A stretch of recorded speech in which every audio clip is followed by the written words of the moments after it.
కలచివేసిన Kolkata trainee వైద్యురాలు హత్యాచార ఘటన కేసులో స్థానిక సీల్దా కోర్టు ఈ రోజు తీర్పును వెల్లడించింది. నిందితుడు సంజయ్ రాయ్ను న్యాయస్థానం దోషిగా నిర్ధారించింది. ఆర్జికర్ ఆసుపత్రిలో ట్రైనీ డాక్టర్పై జరిగిన దారుణమైన అత్యాచారం హత్య కేసులో భారతీయ న్యాయ సంహితలోని సెక్షన్ల కింద సీల్దాలోని అదనపు జిల్లా సెషన్స్ కోర్టు రాయ్ను దోషిగా తేల్చింది.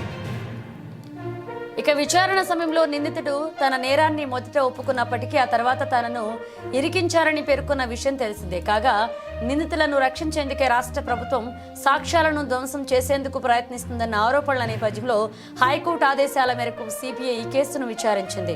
ఈ క్రమంలో ఈ రోజు తీర్పు నేపథ్యంలో గట్టి భద్రతా మధ్య రద్దీగా ఉండే కోర్టు గదికి నిందితుడు సంజయ్ రాయ్ని తీసుకొచ్చారు. కాగా కోల్కతా ఆర్జికర్ మెడికల్ కాలేజీలోని ట్రైనీ డాక్టర్ గతేడాది ఆగస్టు 9న దారుణ అత్యాచార హత్యకు గురైంది.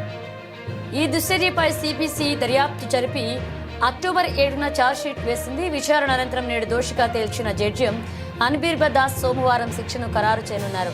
కాగా నేడు తీర్పు వెలువరించిన వెంటనే మృతురాలి తండ్రి ఒక్కసారిగా కన్నింటి పర్యంతమయ్యారు. న్యాయమూర్తి నిర్దేశించే వ్యాఖ్యానిస్తూ న్యాయ వ్యవస్థపై మేం పెట్టుకున్న నమ్మకాన్ని మీరు నిలబెట్టారంటూ తీవ్ర భావోద్వేగానికి లోనయ్యారు.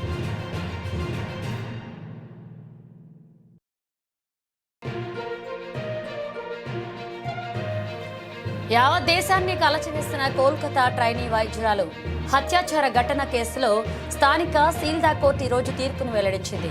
నిందితుడు సంజయ్ రాయ్ను న్యాయస్థానం దోషిగా నిర్ధారించింది. ఆర్జికర్ ఆసుపత్రిలో ట్రైనీ డాక్టర్పై జరిగిన దారుణమైన అత్యాచారం హత్య కేసులో భారతీయ న్యాయ సంహితలోని సెక్షన్ల కింద సీల్దాలోని అదనపు జిల్లా సెషన్స్ కోర్టు రాయ్ను దోషిగా తేల్చింది.